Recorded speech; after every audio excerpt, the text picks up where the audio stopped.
এই যে এই বাড়িটাই কি? হ্যাঁ, দেখে তো ঠাকুর মশাইয়েরই বসত বাড়ি মনে হচ্ছে।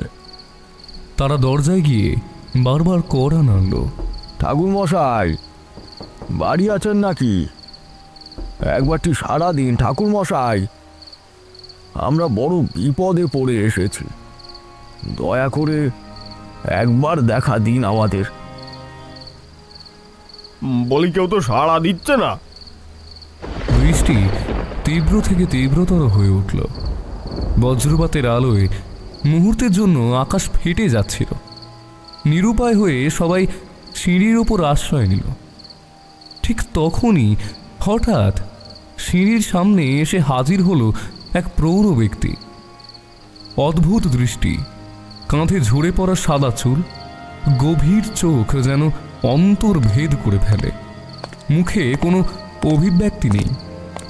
একটা বড় কালো ছাতা নিয়ে ব্যক্তিটি দাঁড়িয়েছিলেন। প্রথমে কেউই বুঝতে পারলেন না তিনি কে। হঠাৎ গম্ভীর গলায় তিনি প্রশ্ন করলেন, এই সিঁড়িতে এভাবে কেন বসে আছো? বর্ষার জলে আশ্রয় চাইছো নাকি নাকি অন্য কোনো দরকার? তার কণ্ঠে এক অদ্ভুত কম্পন, ভয় আর মুগ্ধতা একসাথে জাগায়। আমরা এখানে ঠাকুর মশাইয়ের খোঁজে এসেছি। আপনি কি আমাদের বলতে পারেন উনি এখন কোথায়? আর আপনি যদি আপনার নামটা একটু বলতেন তাহলে। তা বলি, যার কাছে এসেছো তাকে কেমন দেখতে সেটা জানো না? আমি হলাম গিয়ে তারানাথ, তোমরা যাকে ঠাকুর মশাই বলে সম্বোধন করছো। চন্দ্রনাথ আচম্বিতে পড়ে গেল। এই ব্যক্তিটি স্বয়ং তারানাথ তান্ত্রিক। এ কি বড় ভুল করে ফেলেছে সে। এবার হয়তো আর শেষ রক্ষা করা যাবে না। যাই হোক করে নিজেকে সামলে নিয়ে চন্দ্রনাথ বলল, ঠাকুর মশাই প্রণাম। আমি বিষ্ণুপুর গ্রামের মোড়ল চন্দ্রনাথ। বড় বিপদে পড়ে আপনার কাছে ছুটে এসেছি আমি। আমাদের গ্রামে এক ভয়ঙ্কর অভিশাপ নেমে এসেছে। কালা সাহেবের বিল নামক এক জলাশয়ে এক অসুরেরই বাসা বেঁধেছে। পচা বলে এক জোয়ান ছেলে আধমরা হয়ে ফিরে এসেছে। মতিমোহন চক্রবর্তী মানে আমাদের গ্রামের মহাত্মা পণ্ডিতকেও নির্মমভাবে হত্যা করেছে সে। এখন আপনি পারেন আমাদের এই বিপদ থেকে রক্ষা করতে। আপনি ছাড়া আমাদের বাঁচানোর আর কেউ নেই। সব শুনে তারানাথ কিছুক্ষণ চুপ করে রইলেন। গভীর চোখে এক এক করে সবার মুখের দিকে তাকালেন। তারপর ধীরে ধীরে বললেন, আসো আসো, ভেতরে এসো। ভেতরে এসে সবাই ধীতু হয়ে একটু বসো। চিন্তা করো না, একটু ধৈর্য ধরো। আমি একটু আগে ধ্যানে বসতে চাই। বিষ্ণুপুর গ্রামটা একসময় ছিল শান্ত নিরিবিলি। চারপাশে সবুজ ধানের মাঠ, পাটক্ষেতের ঢেউ, বাঁশঝাড়ে ঢাকা কাঁচা রাস্তা, যেন ছবির মতো এক গ্রাম। কিন্তু এই গ্রামটার বুকেই লুকিয়ে আছে এমন এক রহস্য যার কথা ভাবলেই আজও গায়ের লোম দাঁড়িয়ে যায়। গ্রামের পূর্ব দিকে বিস্তৃত এক অদ্ভুত জলাশয়, কালা সাহেবের বিল। গরমে চারপাশ শুকিয়ে গেলেও এই বিলে কখনো জল শুকায় না। কত যুগ ধরে যে ওই বিল অমোঘ রহস্যে ঢেকে আছে তা কেউ জানে না। কারো মতে সেখানে গুপ্তধন চাপা আছে, কারো মতে অদৃশ্য শক্তির বাস। কথা আছে, মরা কোটাল এলে আর তার সাথে যদি চন্দ্রগ্রহণ মিলে যায় তবে ওই বিলে দেখা যায় নৈশ্বরীয় এক অবয়ব। গ্রাম প্রবীণরা বহুবার তরুণদের সতর্ক করেছে, কিন্তু গ্রামের ছেলেরা হাসাহাসি করে উড়িয়ে দিয়েছে ওই সব বুড়োদের ভাঁওতা বলে। সেই অবহেলার ফলে এক রাতে দেখা দিল ভয়ঙ্কর রূপে।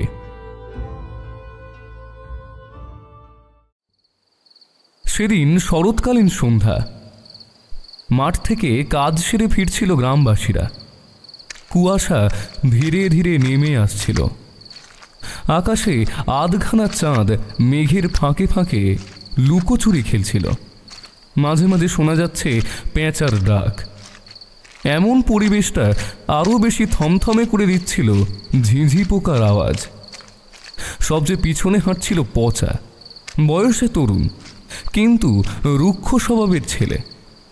এক সময় হঠাৎ সে থেমে গেল। তার আগে আগে যারা যাচ্ছিল তারা বুঝতেও পারেনি যে সে কখন থেমে গেছে। তার যেন মনে হলো কে তার নাম ধরে ডাকলো। সে পেছন ফিরে ভালো করে চারিদিকে তাকালো, কিন্তু কাউকে দেখতে পেল না। একটু পরে সে স্পষ্ট শুনতে পেল কে যেন একটা ফ্যাঁস ফ্যাঁসে গলায় তাকে বলছে, এই পচা পচা, কোথায় যাচ্ছিস? তাড়াবি না, তোকে তো এতবার করে ডাকছি। থাম থাম একটু, এভাবে এভাবে এভাবে এড়িয়ে যাস না পচা। কে কে ওখানে? আমাকে অমন করে কে ডাকছিস? সাহস থাকলে সামনে আয়, লুকিয়ে আছিস কেন? মাটির শুকনো পাতার ওপর কারো ভারী পায়ের চাপা আওয়াজ শোনা যাচ্ছিল। সে একটু সতর্ক হয়ে রাস্তার পাশে পড়ে থাকা একটা গাছের ডাল তুলে নিয়ে সেটা আকাশের দিকে উঁচিয়ে বলে উঠল, বুকের পাটা থাকলে সামনে এসে মোকাবিলা করে দেখা। আধারে লুকিয়ে কানামাছি খেলছিস? পচা এরকমভাবে শাসানি দিচ্ছিল, তখনই তার কানে আসে কে যেন পাশের বন হেঁটে বেড়াচ্ছে। পচা পেছনে ঘুরে তাকাতেই হঠাৎ কুয়াশার মধ্যে একটা ছায়া তার দিকে ঝাঁপিয়ে পড়ল। সে কিছু বোঝার আগেই ঘটে গেল এই ঘটনা। পলকের মধ্যে মাটিতে লুটিয়ে পড়ল পচা। অস্পষ্ট সেই ছায়ামূর্তি তার মাথার চুল মুঠো করে টেনে ছিঁড়ে নিতে লাগলো। ব্যথায় চেঁচিয়ে উঠল পচা। তারপর সেই অবয়ব বলে উঠল, তোর এমন বড় বড় চোখ থাকতেও আমায় আমায় না দেখে চলে যাচ্ছে। এবার দেখ তুই কত ভালো করে দেখতে পারলিস। এই বলেই ধারালো নখ শুদ্ধ তার দুটো বড় বড় আঙুল ঢুকিয়ে দিল তার বাঁ চোখে। কৌটো থেকে ঘি বার করার মতোই আঙুলগুলো ঘুরিয়ে ঘুরিয়ে উপড়ে নিল তার সেই চোখ। রক্তাক্ত অবস্থায় গোঙাতে লাগলো পচা। এটার পরেও সে থামল না, বলল, তুই হাতে লাঠি তুলেছি আমায় মারবি বলে? তোর এই হাত আমি লুলো করে দেব।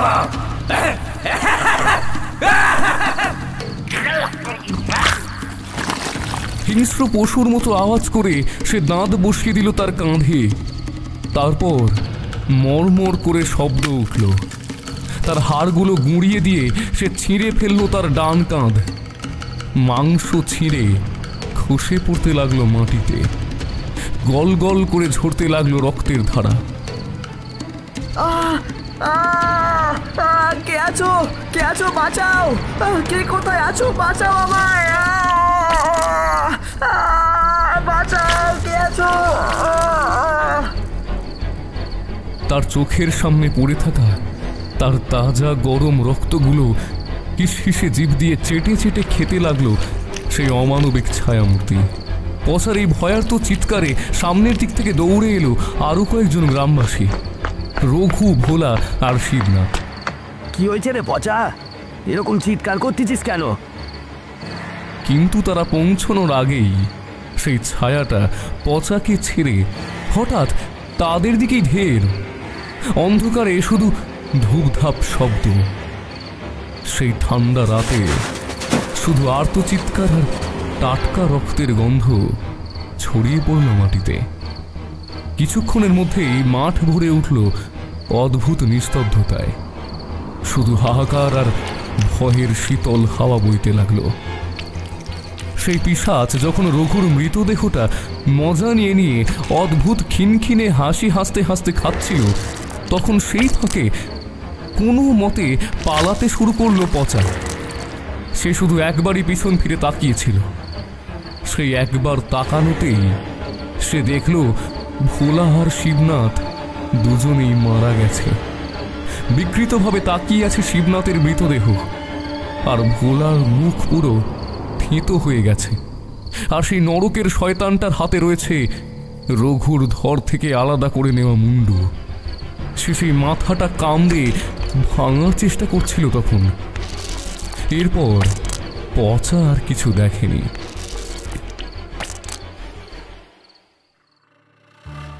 অলৌকিকভাবে বেঁচে গেল পচা। আধমরা অবস্থায় হামাগুড়ি দিয়ে সে গ্রামে ফিরে এলো। গায়ে কাঁটা দিয়ে ওঠার মতো দৃশ্য। মাথার চুল খাবলে খাবলে ছেঁড়া গেছে। এক চোখের ফাঁকা কোটর থেকে ঝুঁঝিয়ে পড়ছে রক্ত। কাঁধ থেকে মাংস ছিঁড়ে ঝুলছে। গ্রামে সে যখন পৌঁছেছিল তখন ভোরের আলো ফুটে উঠেছে পূব আকাশে। গাঁয়ের চৌকিদার সবে বাড়ি ফিরবে বলে তার থলি গোছাচ্ছে। এমন সময় সে পচাকে দেখে আঁতকে উঠল। সে তাকে ধরে নিয়ে গেল সোজা পণ্ডিত মশাইয়ের বাড়ির সামনে।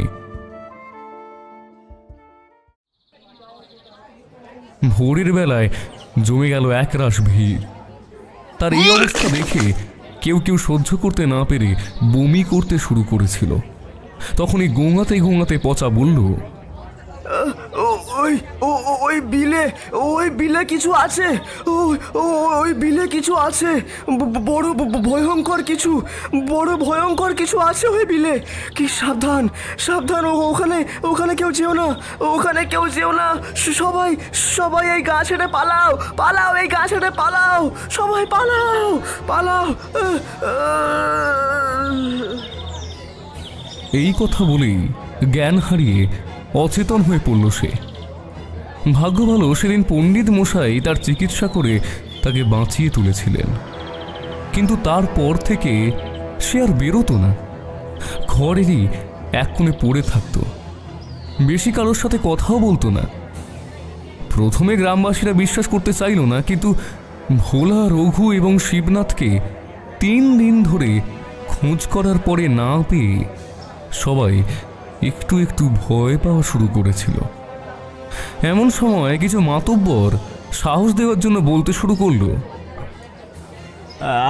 আরে না, পচা নিশ্চয়ই নেশা টেশা করেছিল, বুঝলি? ওসব ভূত প্রেত কিছু হয় না, ও সব কিছুই ভাঁওতাবাজি রে ওর। আরে না, শিয়াল বা অন্য কোনো জন্তুরও কামড় হতে পারে। কিন্তু এইভাবে চোখ তুলে নিতে পারে, এই আবার কোন জানোয়ার? আর গায়ে গন্ধটা কি কেমন যেন আলাদা রকম, বাকিদেরও তো পাওয়া গেল না। তবু সেই ব্যাপারটা এড়িয়ে গেল সবাই। পচার মুখ থেকে শোনা বিভীষিকাময় কাহিনী প্রথমে অনেকেই বিশ্বাস করল না। কারো ধারণা সে নেশার ঘোরে বিভ্রম দেখেছে। কিন্তু সেই অবিশ্বাস ভাঙতে দেরি হলো না। এক এক করে লাশ পাওয়া যেতে লাগলো। কারোর শরীর অর্ধেক খাওয়া, কারোর চোখ উপড়ে নেওয়া, কারো মস্তক নেই। চারদিক যেন রক্তের স্রোতে ভিজে উঠল। এই দৃশ্য দেখে গ্রামবাসীরা শিউরে উঠল। এটা কোনো শেয়াল, বাঘ বা বন্য প্রাণীর কাজ নয়। এটা যেন কোনো নারকীয় শক্তির তাণ্ডব। পুরো গ্রামে আতঙ্ক ছড়িয়ে পড়ল। মা বাবার কোলের শিশুরা কাঁদতে লাগলো। পুরুষেরা রাত নামলে এই ঘর থেকে বেরোতে ভয় পেত। মেয়েরা আর একা একা কুয়োতে জল আনতে সাহস পেল না। সবাই দল বেঁধে চলাফেরা শুরু করলো। আর তারপর থেকে সেই বিলের রাস্তা বন্ধ করে দেওয়া হলো। গ্রামের কেন্দ্রের অশ্বত্থতলায় একদিন সভা বসানো হলো। সেখানে হাজির হলো গ্রামের মোড়ল চন্দ্রনাথ, কয়েকজন প্রবীণ আর ভয়ে কাঁপতে থাকা সাধারণ গ্রামবাসী। এইভাবে চলতে থাকলে গ্রাম ফাঁকা হয়ে যাবে। আমাদের শক্ত হয়ে এর মোকাবিলা করতে হবেই। কিন্তু মোড়ল মশাই, আমরা এখন কি করব? আরে এ যে বড় ভয়ঙ্কর জিনিস, এ তো চোখেও দেখা যাচ্ছে না। আর যারা দেখেছিল তারা তো আমাদের মধ্যে আর নেই। মদনের কথা শেষ হওয়ার সঙ্গে সঙ্গেই এগিয়ে এলেন গ্রামের শ্রদ্ধেয় পণ্ডিত মতিমোহন চক্রবর্তী। তিনি ছিলেন জ্যোতিষশাস্ত্রে পাকা, মন্ত্রতন্ত্রে অভিজ্ঞ, শাস্ত্রজ্ঞ, ধর্মপরায়ণ এক ব্যক্তি। লোকের বিশ্বাস দেবতার কৃপা আছে তার উপর। এটা নিছক প্রেতাত্মা নয়, আমি নক্ষত্র বিচার করেছি। চন্দ্রগ্রহণের রাতে ওর শক্তি চরমে ওঠে, আর মোড়া কোটাল মিলে গেলে সে জেগে ওঠে। আমাদের গ্রাম যে অশুভ শক্তির গাছে পড়েছে তা স্পষ্ট। আজ থেকে বহু বছর আগে, যখন তোমরা বেশিরভাগই ছোট ছিলে, তখন এক ডাকাত কিছু সাধারণ মানুষ ও এক কালো সাহেবকে ওখানে টাকার জন্যে খুন করে ফেলে রেখে যায়। তারপর থেকেই ওই বিলের আশেপাশে ভুতুড়ে কাণ্ড লেগেই ছিল। আমার বাবা তখনকার এক নামকরা ওঝা ছিলেন। গ্রামের লোকেরা এমন হাহাকারে দিন কাটাচ্ছে দেখে উনি এই গ্রামে থাকার সিদ্ধান্ত নেন। তারপর ওখানের ভূতের উপদ্রব কমে যায়, কিন্তু তাদের মুক্তি কোনোদিনও ঘটেনি। আর গত চন্দ্রগ্রহণের সময় মরা কোটালের যোগ লাগায় নরকের দ্বারে সামান্য চির ধরে। সেই সূক্ষ্ম ফাঁক দিয়েই বেরিয়ে আসে এই নরকের কীট। এখানের অতৃপ্ত আত্মাগুলোকে বশে করে সে আরও বেশি ক্ষমতাবান হয়। একে যে সে থামাতে পারবে না। তাহলে পণ্ডিত মশাই, আপনি কিছু করুন, নইলে আমাদের গ্রাম যে ধ্বংস হয়ে যাবে। বাঁচান আমাদের পণ্ডিত মশাই।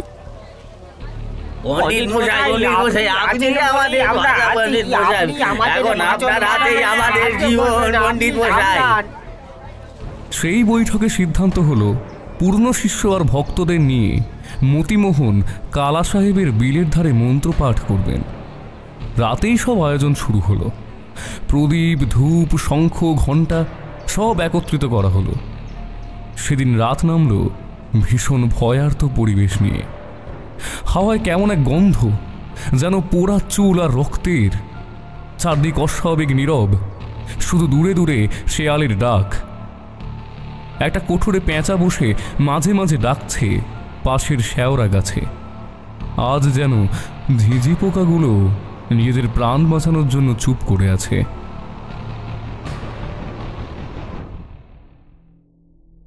গ্রামবাসীরা সেদিন আয়োজনে কোনো ত্রুটি রাখেনি।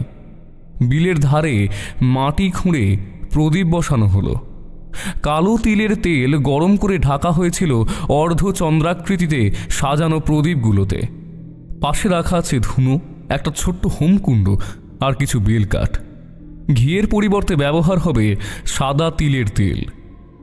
তালপাতায় রাখা আছে কিছু নৈবেদ্য, সেগুলো পিণ্ড আকারে সাজানো রয়েছে। শিষ্যরা একসঙ্গে শঙ্খ বাজালো। জ্বলে উঠল হোমকুণ্ড। হঠাৎ যেন বিলের জলে ঢেউ উঠল, অথচ বাতাস থেমে গেছে।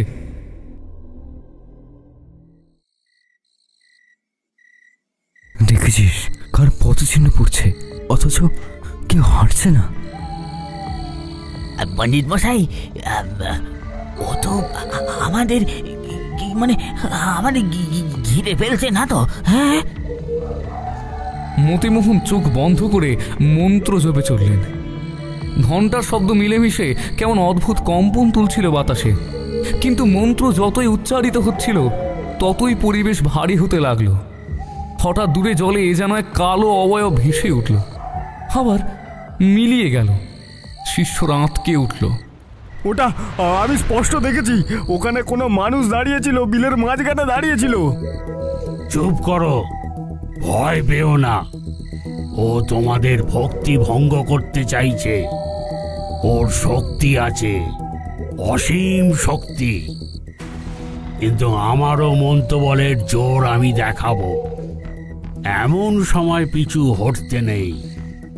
পালাতে গেলেই সে পিছন থেকে ঝাঁপিয়ে পড়বে। রাত ভোর চলল এই লড়াই। মন্ত্রপাঠে বাতাস কাঁপল, জলরাশি ফুলে উঠল। বাঁশঝাড় থেকে অদ্ভুত কিচিরমিচির শব্দ শোনা গেল। মনে হচ্ছিল চারদিক থেকে অদৃশ্য চোখ তাকিয়ে রয়েছে। সময় বুঝে মতিমোহন শিষ্য এবং মদনকে গ্রামে পাঠিয়ে দিলেন। হয়তো কিছু আঁচ করতে পেরেছিলেন উনি। ভোর হতে না হতেই মন্ত্র থেমে গেল। মতিমোহন ক্লান্ত, তার মুখ শুকনো, চোখ লাল হয়ে উঠেছে। তিনি দাঁড়িয়ে বললেন, তোর শক্তি বড়ই ভয়ঙ্কর, একা একা পারা সম্ভব নয়। তবে আমি হাল ছাড়ব না, আবার চেষ্টা করব আমি।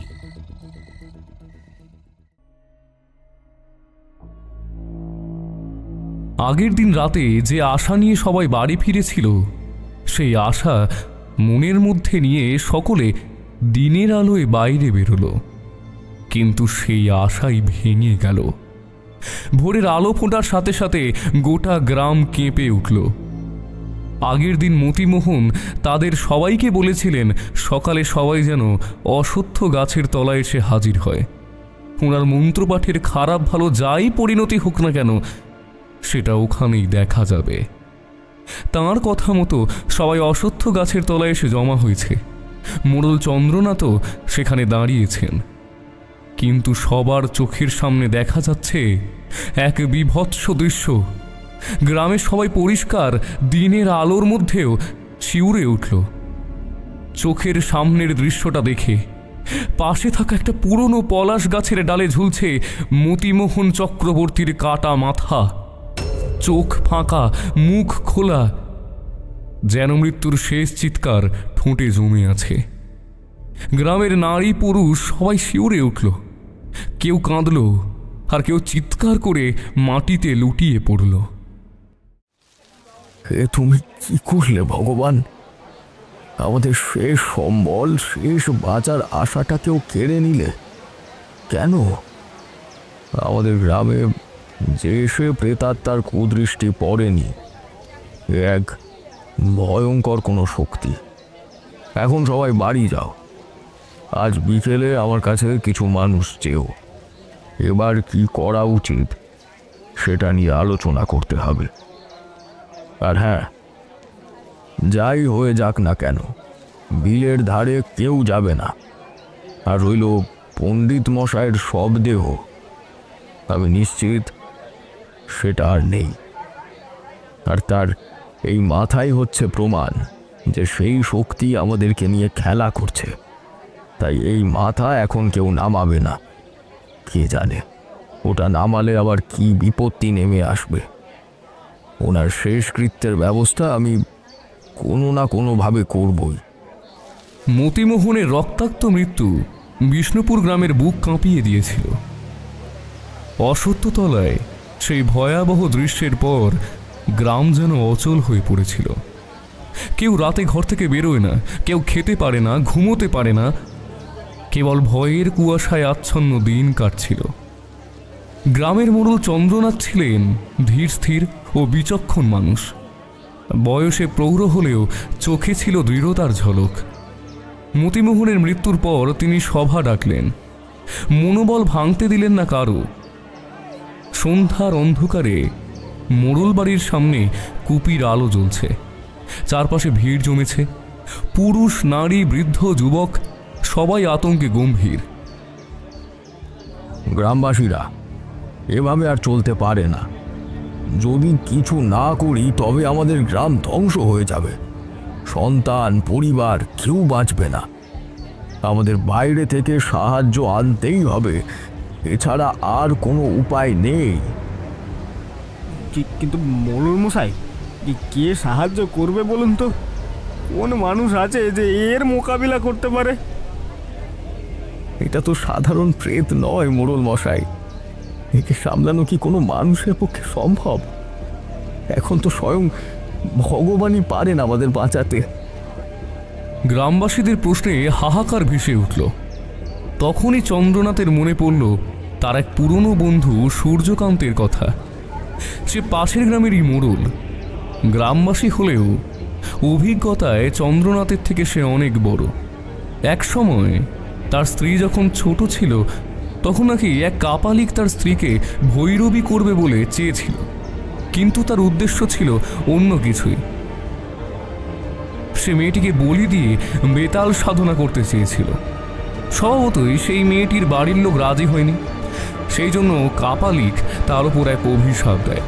তখন নাকি এক তান্ত্রিক তাদের এই কাপালিকের হাত থেকে বাঁচতে সাহায্য করে।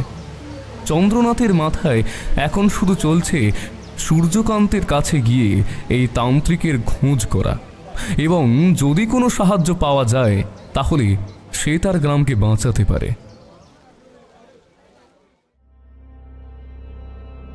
পরদিন ভোরে গরুর গাড়ি সাজালেন চন্দ্রনাথ।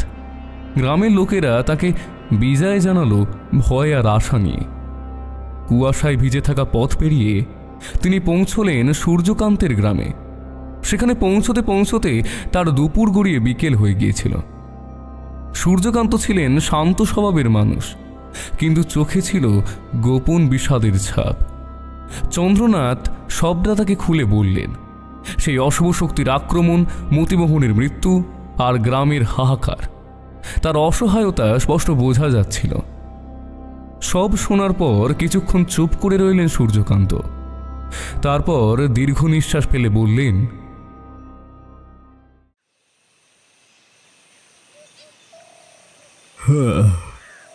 চন্দ্রনাথ, তোমাদের গ্রামকে বাঁচাতে পারবে শুধু একজন ঠাকুর মশাই।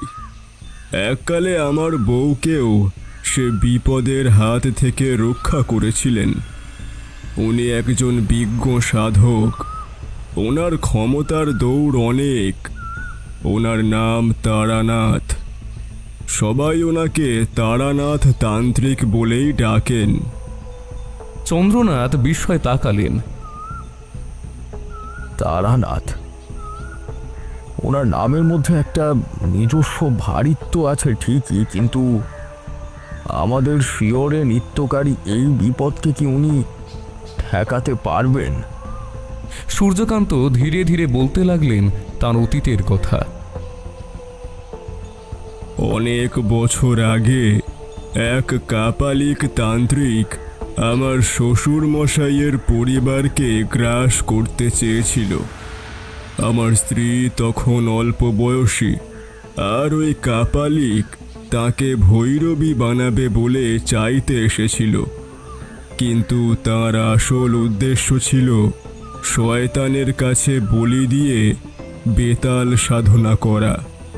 সেই দিন তো আমার শ্বশুর তাকে অপমান করে তাড়িয়ে দেয়, কিন্তু তার অভিশাপ এসে লাগে আমার স্ত্রীর উপর। আসলে সে দূর থেকে এই মরণ বাণ মেরেছিল ওর উপরে। ও তখন বিছানা শয্যা হয়ে পড়ে। আমার শ্বশুর তখন অসহায়, কেবল এই আশায় ছিলেন যে কিভাবে আমার স্ত্রীকে বাঁচানো যায়। আর হঠাৎই সূর্যের আলোর মতো দীপ্ত তেজ নিয়ে উপস্থিত হলেন তিনি, তারানাথ। তার চোখে যে দীপ্তি, তা মানুষের চোখ নয়। মন্ত্রোচ্চারণে তিনি সেই অশরীরী বেতালকে পিছু হটালেন। কাপালিক তার নিজের ক্ষোভের আগুনেই দগ্ধ হয়ে মাটিতে লুটিয়ে পড়ল। সেই বেতাল ঘিরে গিয়ে তাকেই শেষ করেছিল। আমার শ্বশুর মশাইয়ের পরিবারকে তারানাথ বাঁচালেন। উনি না থাকলে হয়তো সব শেষই হয়ে যেত। তুমি জানো চন্দ্রনাথ, তারানাথ মানুষ নন, অর্ধেক মানুষ অর্ধেক অলৌকিক। তার সাথে শত্রুতা মানেই মৃত্যু। কিন্তু যেদিন তিনি পাশে দাঁড়ান, সেদিন কোনো অশরীরী শক্তি টিকে থাকতে পারে না। তোমায় আমি এই পরামর্শই দেব যে তুমি ওনার কাছে সাহায্যের জন্য যাও, বুঝেছ? চন্দ্রনাথ নীরব হয়ে শুনছিলেন। তারপর ধীরে ধীরে দৃঢ়তা ফিরে এলো তার মুখে। তাহলে দেরি নয়, আমি আজই বের হব। অন্তত চেষ্টা না করলে আমাদের গ্রাম ধ্বংস হয়ে যাবে। মৃত্যু হোক বা মুক্তি, এই পথই বেছে নিতে হবে। সূর্যকান্ত তার কাঁধে হাত রাখলেন, বললেন, তাড়াহুড়ো করো না, এখন বাড়ি ফিরে যাও। কাল ভোরের বেলায় তার কাছে যাওয়ার জন্য রওনা হবে খুন। এখন সাবধানে যাও। তারানাথকে পাওয়া কিন্তু সহজ নয়। তিনি কলকাতার মঠ লেনে থাকেন, কিন্তু কাকে গ্রহণ করবেন আর কাকে প্রত্যাখ্যান করবেন সেটা কিন্তু তাঁর ইচ্ছে। তবে তুমি যদি গ্রামের কথা তাকে খুলে বলো, হয়তো তিনি রাজি হবেন।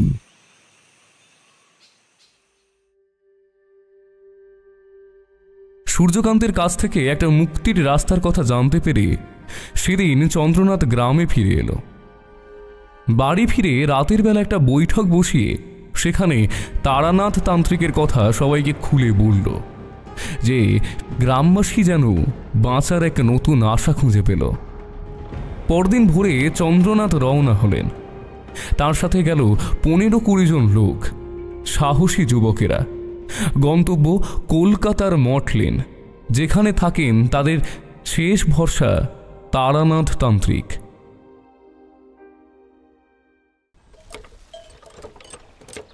কুয়াশা ঢাকা পথে গরুর গাড়ির চাকা ঘুরতে লাগলো। গ্রাম থেকে বেরোনোর আগে সবাই হাত জোর করে প্রার্থনা করল।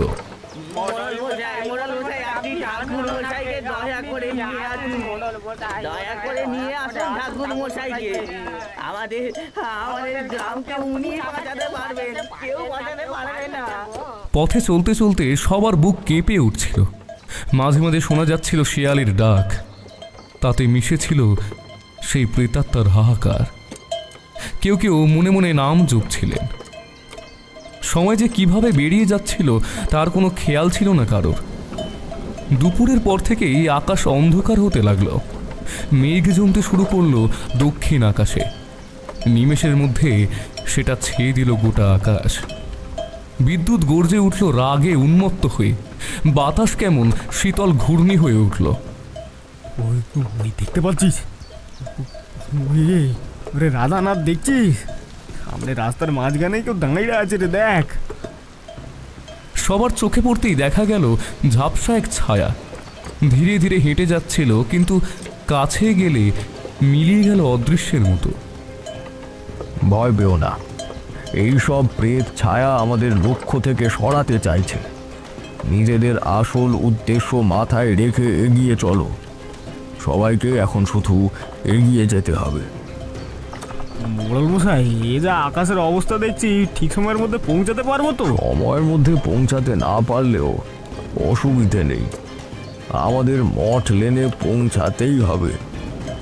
আজ রাতে পৌঁছালেও আমাদের জন্য সুখবর, কারণ সকাল হতেই আমরা ঠাকুর মশাইয়ের কাছে প্রার্থনার জন্য লেগে পড়ব। তাই মনের মধ্যে কোনো দ্বিধা রেখো না। আমাদের গ্রামকে বাঁচানোর জন্য সামান্য ঝড় কেন, রাস্তায় আসা সমস্ত বাধা বিপত্তি পেরিয়ে পৌঁছাতেই হবে। কিন্তু অবশেষে সূর্য ডোবার আগে তারা পৌঁছালো কলকাতার মঠ লেনে। ভাঙাচোরা পুরনো রাস্তা, দুই পাশে অন্ধকারে ডুবে থাকা বাড়িঘর। মেঘ গর্জে উঠল। বিদ্যুতের ঝলকানিতে দেখা গেল কিছু ভাঙা ঘর, পাশে একটা বড় পুকুর, আর সেই সময় হঠাৎ করে ঝমঝমিয়ে বৃষ্টি নেমে এলো। গল্পটি শোনার আগে কমেন্ট বক্সের পাশে থাকা হাই বাটনটায় একবার ক্লিক করে দেবেন, যাতে আমাদের এই গল্পটা আরও মানুষের কাছে পৌঁছে যেতে পারে। হঠাৎ আজ প্রকৃতির এমন রূপ দেখে মনটা নিজে থেকেই কেমন যেন বেরোই বেরোই করছিল। বর্ষার পরন্ত বিকেলবেলায় আকাশ জুড়ে গাঢ় মেঘ, মাঝে মাঝে বিদ্যুতের ঝলকানি, আর তার সঙ্গে গম্ভীর মেঘ গর্জন। ঝমঝমিয়ে নামা বৃষ্টির ধারায় চারদিক ভিজে একাকার। পথঘাটে কাদা জমে পিচ্ছিল হয়ে উঠেছে। প্রতিটি পদক্ষেপ খুবই সাবধানে রাখতে হচ্ছিল, কারণ একটু বেখেয়াল হলেই আর রক্ষে নেই। একটু অন্যমনস্ক হলেই সব শুদ্ধ নিয়ে কাদায় মুখ থুবড়ে পড়া ছাড়া আর কোনো উপায় নেই। শ্যামপুকুরের ধারে গিয়ে দাঁড়াতেই মনে হলো আজ পুকুরটা বৃষ্টির জল পেয়ে আগের থেকে ভালোই বড় হয়ে গেছে। ঝোড়ো হাওয়ার দাপটে জল উথাল পাথাল করছে, ঢেউ এসে পাড়ে বারবার ধাক্কা দিয়ে যাচ্ছে। এসব দেখে আমি মশগুল হয়ে যাচ্ছিলাম, এমন সময় আমার জরুরি কাজের কথাটা মনে পড়ে গেল। সেই কাজের জন্যই তো এমন ঝড় জল মাথায় নিয়ে বেরিয়ে পড়েছি। এই অস্বস্তিকর পরিবেশ পেরিয়ে আমি পৌঁছলাম কিশোরীর বাড়ির সামনে। আশেপাশে এত নিস্তব্ধতা যে মনে হচ্ছিল গোটা এলাকার নিঃশ্বাস আটকে গেছে। আমি ডাকলাম, কিশোরী, ও কিশোরী, বলছি ওঠো না গো, মানে যাবে না ঠাকুরমশাই বাড়ি? প্রথমে কোনো উত্তর এলো না, দুবার ডাকলাম তবুও কোনো সাড়া নেই। শেষ পর্যন্ত ওই কাদার মধ্যে আর দাঁড়াতে না পেরে বিরক্ত হয়ে ঘরের ভেতরে ঢুকতেই দেখি কিশোরী তখনও গভীর নিদ্রায়। খাটের একপাশে চাদর মুড়ে আধশোয়া, মুখে নিস্তব্ধতার ছাপ। ঘরের কোণে মিটমিট করে একটি কুপির আলো জ্বলছে, কিন্তু তাতে তার চেহারার অর্ধেকটাই দৃশ্যমান, বাকিটা অন্ধকারে ঢাকা পড়ে আছে। আমি খাটের পাশে গিয়ে কাঁধে হাত রাখতেই সে চমকে উঠল, চোখ খুলে বিরক্তভাবে বলল, আরে ভায়া, তুমি আবার এখানে কি করছো? আমি বললাম, আরে চটপট তৈরি হয়ে নাও, ঠাকুরমশাইয়ের বাড়ি যাব। কিশোরী হঠাৎ আমার উপর চটে গিয়ে বলল, ও এই আবহাওয়াতে আবার বাইরে যাওয়া যায় নাকি বিভূতি? আরে বাবা, পাগল হলে নাকি? আমি মৃদু হেসে উত্তর দিলাম, আজ ঠাকুরমশাইয়ের সঙ্গে দেখা করতে বড্ড ইচ্ছা করছে, না হলে তুমি তো জানো আমি প্যাচ প্যাচে কাদার মধ্যে খুব একটা বেরোই না, কিন্তু কেন জানি না মনের ভিতরে ঠাকুরমশাইয়ের কাছে যাওয়ার জন্য কেমন যেন ব্যাকুল হয়ে উঠছে বারবার। কিশোরী চুপ করে আমার দিকে তাকিয়ে রইল, তার চোখে ঘুমের ঝাপসা ভাব তখনও লেগে রয়েছে, কিন্তু তার নিচে আমি একটা কৌতূহল খেয়াল করলাম। শেষে ধীরে ধীরে উঠে বসে সে বলল,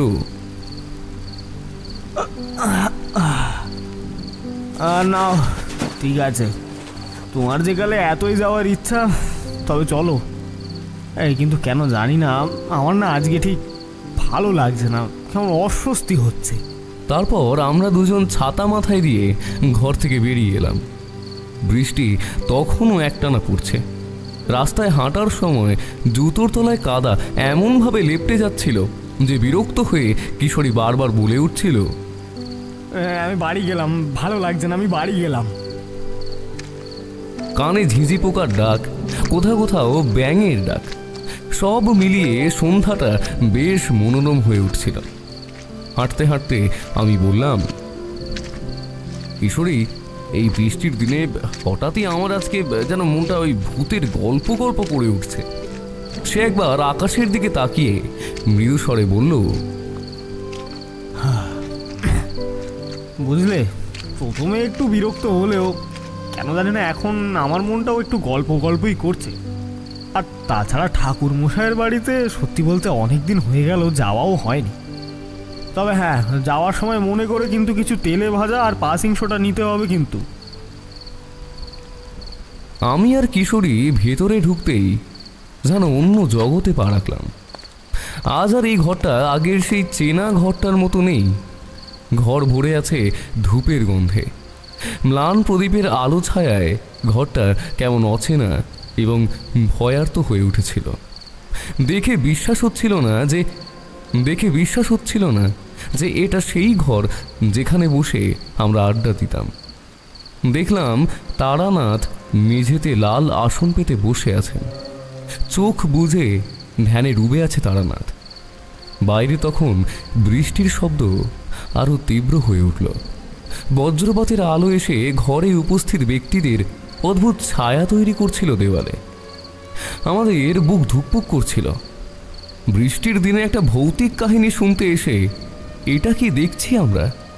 মনে হচ্ছিল বৃষ্টির তীব্রতার থেকেও বেশি তীব্রতর ছিল এই ঘরের বাতাসের ছাপ। হঠাৎ একটা ঝোড়ো হাওয়া বইল, প্রদীপের আলো দুলে উঠল, তারানাথের ঠোঁটে ভেসে উঠল রহস্যময় মন্ত্রোচ্চারণের সুর। সে যেন অন্য কোনো জগতের ভাষা। এমন রূপের শুধুই বর্ণনা শুনেছিলাম তারানাথের গল্পে, কিন্তু আজ প্রথম সচক্ষে দেখলাম এই ঘটনাটা। আমাদের শরীরে অদ্ভুত শিহরণ বয়ে যাচ্ছিল। তখন একটাই কথা মনে হচ্ছিল, আমরা আর সাধারণ তারানাথের ঘরে নেই, আমরা পৌঁছে গেছি এক অজানার দোরগোড়ায়। আর সেই দোরগোড়ার ওপারে দাঁড়িয়ে আছেন তারানাথ তান্ত্রিক, আমাদের সেই হাসি খুশি ঠাকুর মশাই। কিন্তু পার্থক্য শুধু এটাই, আজ তার মুখে নেই সেই চেনা পরিচিত হাসিটা। সেখানে এখন লেগে আছে অচেনা মন্ত্রের সুর। আমরা প্রায়ই ঠাকুর মশাইয়ের কাছে আসি তার অদ্ভুত অভিজ্ঞতা, ভৌতিক গল্প এইসব শুনতে। আমি মুগ্ধ হয়ে শুনি, কিন্তু কিশোরী সে এইসব কিছু বিশ্বাস করতে চায় না। তার কথা মতো এগুলো ঠাকুরমশাই বানিয়ে বানিয়ে বলেন, তাই সে এগুলোকে গল্প হিসেবেই শুনতে পছন্দ করে, কিন্তু এসব কিছুই বিশ্বাস করে না। কিশোরী অবাক হয়ে নিচু গলায় বলে উঠল, আরে এই বিভূতি, আরে আমরা তো বৃষ্টির দিনে শুধু গল্প শুনতে এসেছিলাম গো। আরে এখানে তো ঠাকুর মশাই দেখি ভূত তাড়ানোর জোগাড় যন্ত্র করেই বসে আছেন পুরো। আমি বিরক্ত হয়ে কোনোই দিয়ে ওর পাঁজরে ঠেসে দিলাম, আর চুপ করো, ঠাকুর মশাইয়ের সামনে এসব বলো না। আমরা দরজাটা ঠেলে যখন ঘরে ঢুকলাম, দেখি ঘরে ইতিমধ্যেই কিছু অপরিচিত লোক বসে আছে। তাদের মুখে গভীর গম্ভীরতা, চোখে আতঙ্কের ছাপ। তারানাথ চোখ মেলে তাকালেন আমাদের দিকে। সেই দৃষ্টিতে এমন কিছু ছিল যেন তিনি আগেই জানতেন আমরা আসব। এসো এসো বিভূতি, কিশোরী, আজ তোমরা গল্প শুনতে এসেছিলে। আর কিশোরী, তুমি তো কোশমিন কালেও বাবা বিশ্বাস করলে না এসব কথা। এবার নিজের চোখেই দেখবে কি হয়। কিশোরী বিস্মিতভাবে বলল, ও আবার এসব কি বলছেন ঠাকুর মশাই? আরে আপনি কি আমাকে একটুও ভালোবাসেন না? আপনি এটা বলতে পারলেন যে আমি আপনার কোনো কিছুই বিশ্বাস করি না? চন্দ্রনাথ উঠে আমাদের প্রণাম জানালেন। তারপর ভদ্রলোক আমাদের দিকে তাকিয়ে ভদ্রভাবে বললেন, ঠাকুর মশাই, যদি এই দুই তরুণও আমাদের সঙ্গে যায় তবে আমাদের পথে অনেকটা সাহায্য হতো। কিশোরী তখনই মুখ টিপে হেসে উঠল। আমাদের আবার ভূতের সাথে মারামারি করতে হবে না কি গো? ঘরে এক মুহূর্ত নীরবতা নেমে এলো। সবাই চমকে তাকালো কিশোরীর দিকে। আমি লজ্জায় মাটির দিকে তাকালাম। চুপ করো, ঠাকুরমশাইয়ের সামনে এমন কথা বলো না, অন্তত ওনার মান সম্মানের কথাটা তো ভাবুক। কিন্তু তারানাথ শুধু চোখ বন্ধ করে শান্তভাবে হাসলেন।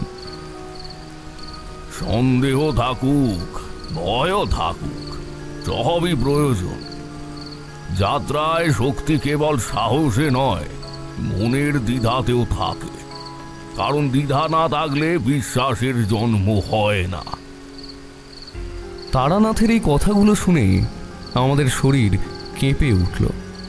মনে হলো তিনি শুধু কথাই বলছেন না, আমাদের ভেতরকার গোপন ভয়, সন্দেহ আর বিশ্বাসকে স্পর্শ করছেন। এই রকম উপলব্ধি হওয়ার সাথে সাথে মনের ভেতর থেকে একটা কুডাক ডেকে উঠল। মনে হতে লাগলো যে কোনো ভয়ঙ্কর কিছুর সাথে জড়িয়ে যেতে চলেছি। বাইরে বৃষ্টি আরও তীব্র হয়ে উঠল। বজ্রপাতের আলো ঘরটাকে মুহূর্তের জন্য ঝলসে দিল। আবার সেই অদ্ভুত ছায়া নিচে উঠল দেওয়ালে। তারানাথ আবার চোখ বন্ধ করলেন। তার ঠোঁট নড়ে উঠল। মন্ত্রের সুর ভেসে এলো। আমাদের মনে হচ্ছিল বৃষ্টি, বজ্রপাত, ধূপের ধোঁয়া সব কিছু যেন তার সঙ্গে তাল মিলিয়ে এক অপার্থিব কিছুর আভাস ছড়াচ্ছিল। সেই মুহূর্তে আমি বুঝলাম আমাদের ভাগ্য বাঁধা পড়েছে বিষ্ণুপুরের অদ্ভুত যাত্রার সঙ্গে। আর এই যাত্রায় আমরা কেবল দর্শক থাকব না, আমরা নিজেরাও জড়িয়ে যাব এক ভয়ঙ্কর খেলায়। এমন সময় ঠাকুরমশাই চন্দ্রনাথকে জিজ্ঞাসা করলেন, তোমাদের গ্রামের পণ্ডিত ওই অশরীরী সম্বন্ধে কি বলেছিলেন? উনি অশরীরী শক্তির কোনো নাম বলেননি, কিন্তু বলেছিলেন মরা কোটালের সাথে চন্দ্রগ্রহণের যোগ এসে এই শক্তি নরকদ্বারের সামান্য ফাটল থেকে আমাদের এই পার্থিব জগতে বেরিয়ে এসেছে, আর কালা সাহেবের বিলে থাকা প্রাচীন প্রেতাত্মাদের নিজের দাস বানিয়ে আরো শক্তিশালী হয়ে উঠেছে। চন্দ্রনাথ বলে উঠল। তারানাথ দৃঢ়তার সঙ্গে শান্ত কণ্ঠে বলে উঠল, আপনাদের গ্রামের পণ্ডিত মশাই ঠিকই বলেছিলেন, এটা যে সে প্রেতাত্মা নয়।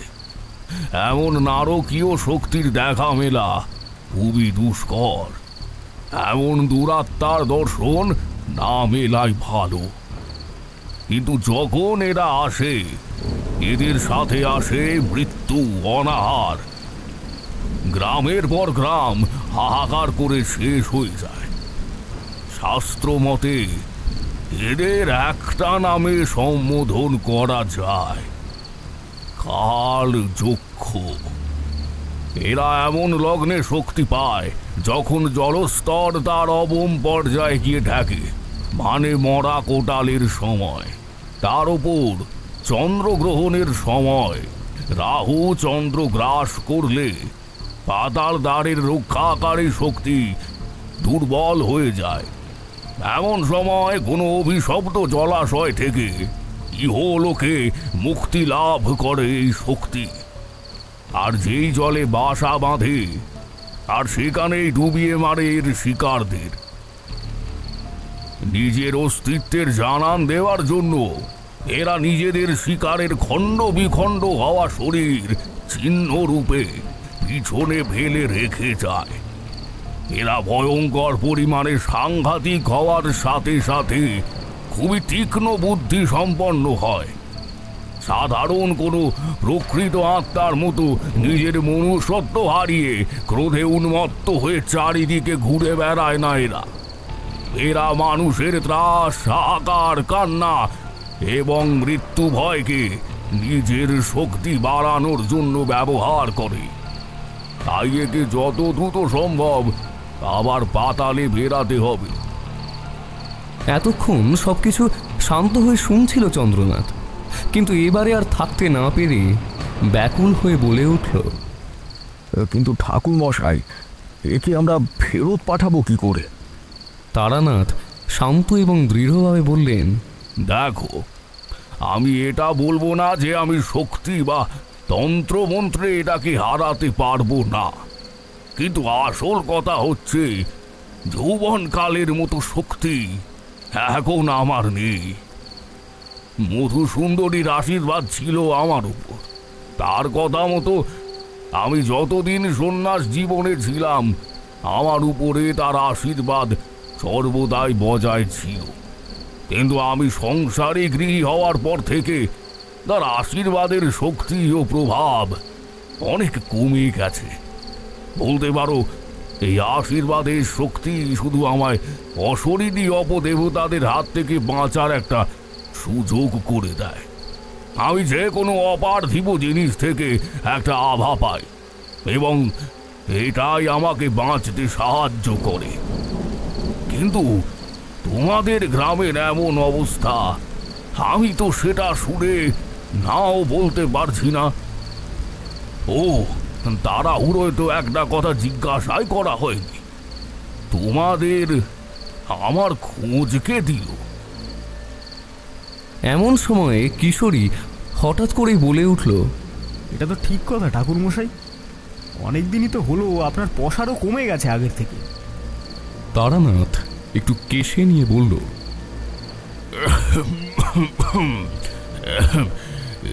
তুমি ঠিকই বলেছ কিশোরী।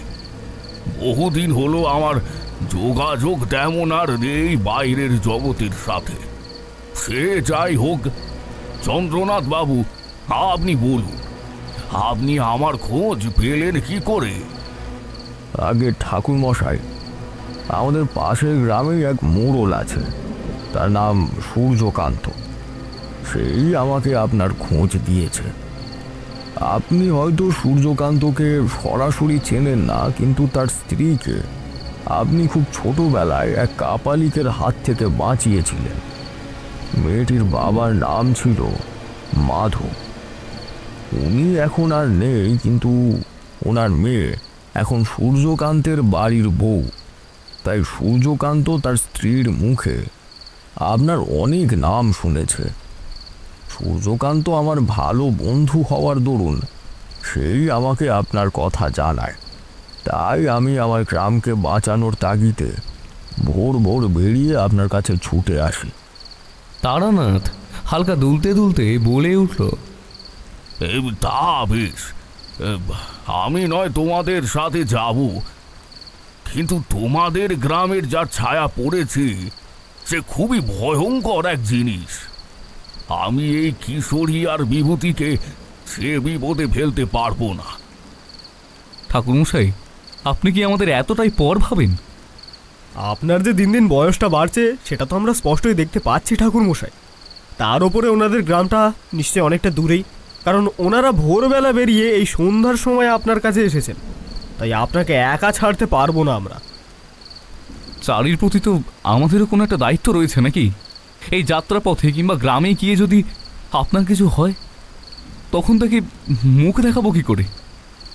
তারানাথ পাল্টা জবাব দিয়ে বলে উঠলেন, আহা, তোমরা এখন ছোকরা, এ সময় তোমাদের জীবন আমি বিপদে ফেলতে পারবো না। আমি কিছু বলতে যাব এমন সময় কিশোরী বলে উঠল, আহা ঠাকুরমশাই, ধরে নিন না যে আপনাকে সাহায্য নয়, ওই ভূত প্রেতকে সচক্ষে দেখবো বলে চন্দ্রনাথ বাবুর সাথেই যাচ্ছি ওনার গ্রামে। হ্যাঁ, আপনাকে যেহেতু চিনি সেই জন্য রাস্তায় না হয় দু একটা কথা বলেই নেব। তারানাথ এবার তার স্বভাব মতো হো হো করে হেসে উঠে বলল, বেশ বেশ, তোমার সাথে তর্ক করে আমি পারবো না। তোমার যা ইচ্ছে হবে তুমি তাই করো, কোনো অসুবিধা নেই। আমি সেই সময় একটা কথা বলে উঠলাম, বলছি চন্দ্রনাথ বাবু, আপনি এবং আপনার সহযাত্রীরা আজ রাতে কোথাও থাকার ব্যবস্থা করেছেন? চন্দ্রনাথ একটু ইতস্তত হয়ে বলল, আসলে আমরা এতই দ্রুততার সাথে চলে এসেছি, থাকার কোনো ব্যবস্থা করে উঠতে পারিনি। আপনারা চিন্তা করবেন না, আমরা বাইরে কোথাও একটা থেকে যাব। এমন সময় কিশোরী তাদের ধমক দিয়ে ওঠে, আরে থামুন তো মশাই, আপনারা আবার রাস্তায় থাকতে যাবেন কেন? ঠাকুর মশাইয়ের এত বড় বাড়ি, আর আমার বাড়িও তো আছে। আমার বাড়িতে সবাই ধরবে না, এবং ঠাকুর মশাইয়ের বাড়িতে আর আমার বাড়িতে মিলিয়ে আপনাদের হয়ে যাবে। বাড়িতে জলমুড়ি যা আছে তাই দিয়েই না হয় সেবা দেবো, কোনো অসুবিধা হবে না তো? চন্দ্রনাথ বাবু কিশোরীকে অসংখ্য ধন্যবাদ জানিয়ে বলে উঠলেন, আপনি কি যে বলছেন? এই অচেনা জায়গায় একটা অচেনা মানুষকে থাকার জায়গা, এবং তার সাথে আরও মানুষকে থাকার জায়গা, সাথে আবার খাবার দিচ্ছেন, এতে আবার আপত্তি কিসের? কিশোরী এবার বলে উঠল, আজ আর কোনো গল্প হবে না সেটা তো বোঝাই যাচ্ছে ঠাকুর মশাই। যাক, ওনাদের খাবার কিছু ব্যবস্থা করলে মন্দ হয় না, বলুন? তারানাথ তখন বলে উঠল, সে মন্দ বলনি তুমি। আমি তো এই বৃষ্টিতে ভিজে ভিজে পেঁয়াজ আর বেসন কিনতে গিয়েছিলাম, ভেবেছিলাম একটু গরম গরম পেঁয়াজি আর চা খাবো এই বৃষ্টির দিনে ঘাটিয়ায় বসে আর কি। যাক, ভালোই হয়েছে, ওনাদের জন্য কিছু পেঁয়াজি ভেজে মুড়ি দিয়ে দিই বরং। আমিও বলে উঠলাম, আমাদের কাছেও কিছু তেলে ভাজা আর বেগুনি আছে, এগুলোকেও নিয়ে নিন, সকলে মিলেই একসাথে খাওয়া যাবে। চন্দ্রনাথ জল ভরা চোখ নিয়ে আমাদের হাত ধরে বললেন, আপনাদের যে কি বলে ধন্যবাদ দেব সেটা বুঝতে পারছি না। ঠাকুর মশাইয়ের কথা তো শুনেছিলাম, কিন্তু আপনাদের দুজনকেও যতই দেখছি ততই মুগ্ধ হয়ে যাচ্ছি। আজকালকার দিনেও এমন মানুষ পাওয়া যায়।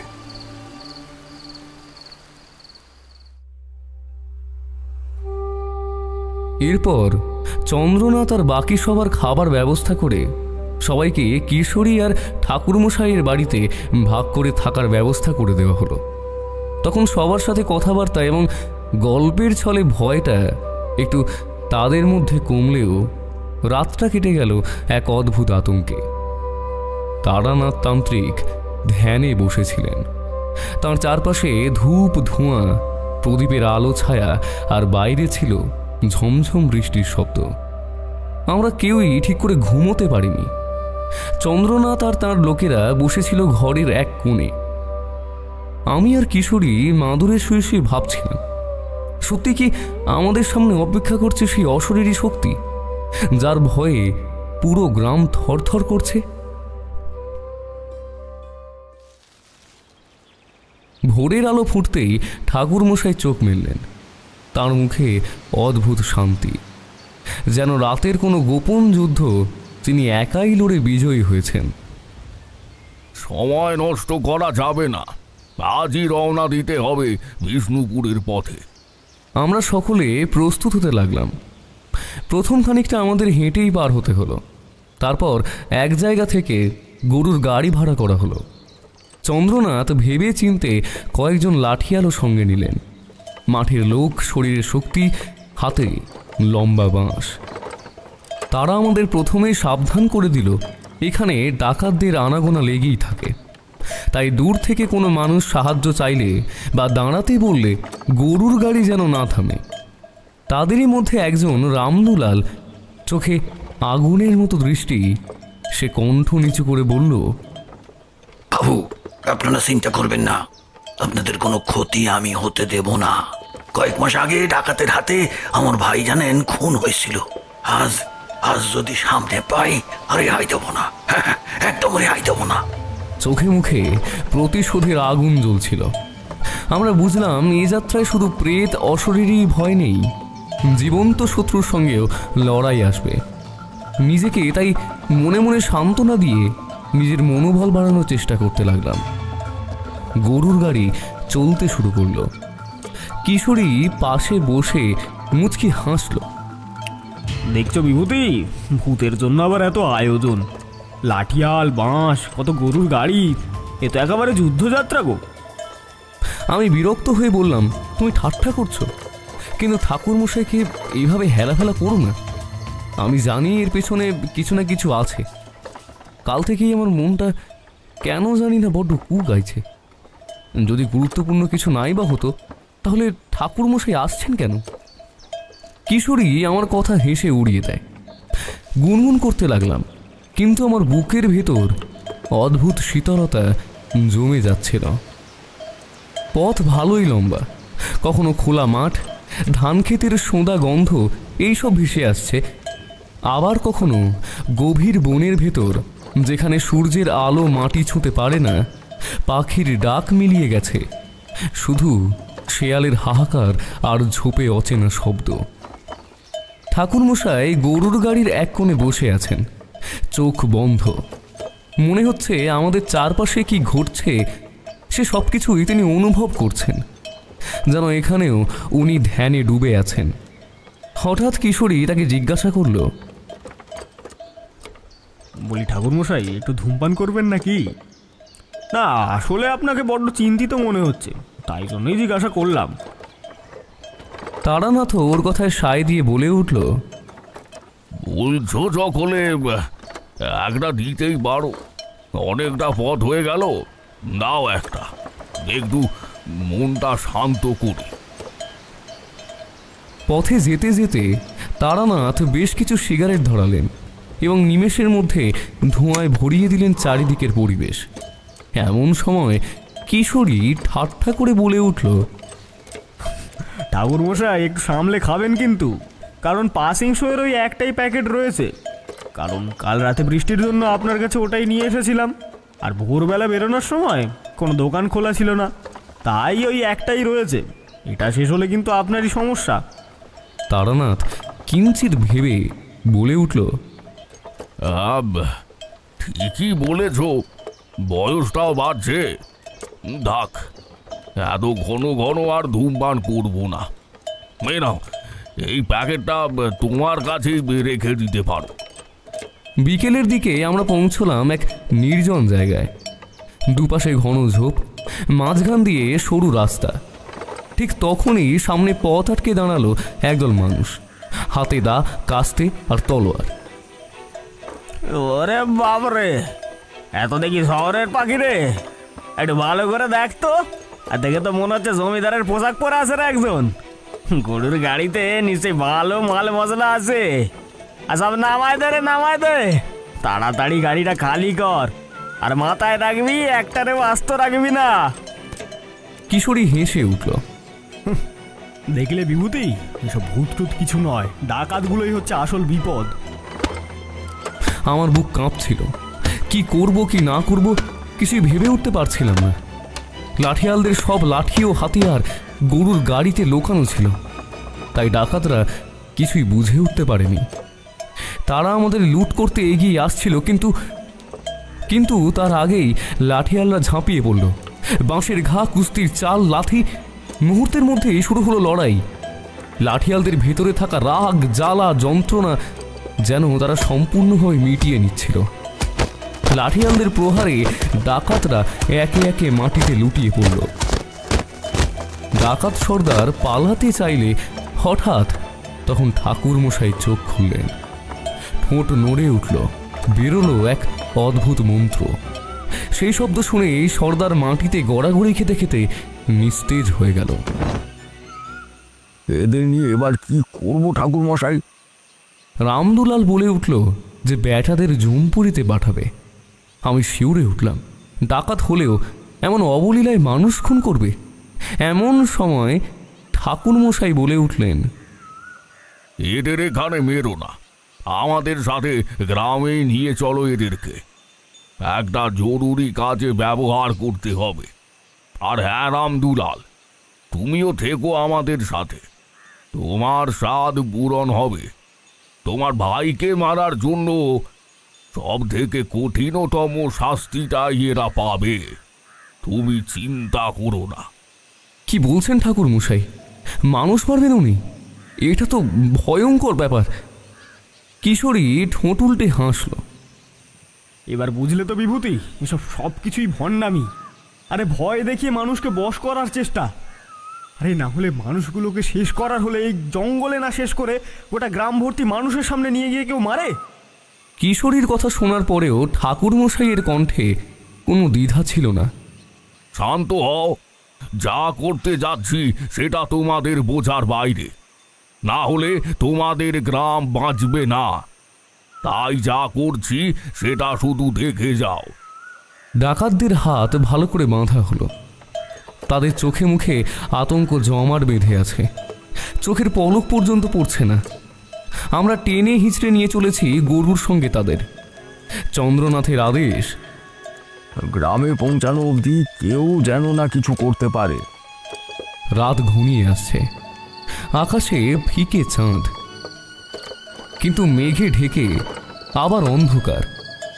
চারপাশে মাঠ, বন নিস্তব্ধ। মাঝে মাঝে প্যাঁচার ডাক ভেসে আসে। কুকুরেরা দূরে কোথাও কেমন অদ্ভুতভাবে কেঁদে উঠছে।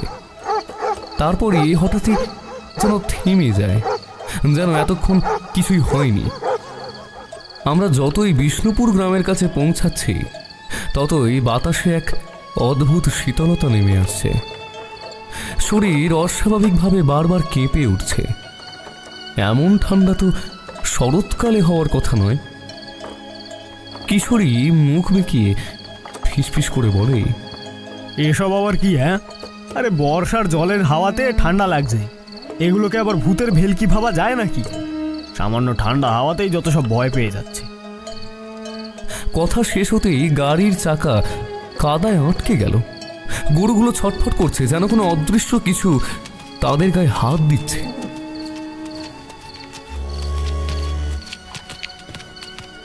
যার ছোঁয়া এদের ভয় পাওয়াচ্ছে। কি হয়েছে দেখবার জন্য লাঠিয়ালরা ঝাঁপিয়ে পড়ল গাড়ি থেকে। তারপর গাড়ির চাকাটাকে বার করার জন্য জোরে জোরে ঠেলতে লাগলো। প্রথমে কেউ তেমন খেয়াল করেনি, কিন্তু গাড়িটা যেখানে আটকে গেছে সেটা নাকি কালা সাহেবের বিলের খুব কাছে। জমিদার মশাই উতলা হয়ে বললেন যে একটু তাড়াতাড়ি যেতে, এই জায়গা কোনো মতেই ভালো নয়। এমন সময় হঠাৎ দূরে কালা সাহেবের বিলের দিক থেকে ভেসে এলো এক অমানসিক চিৎকার।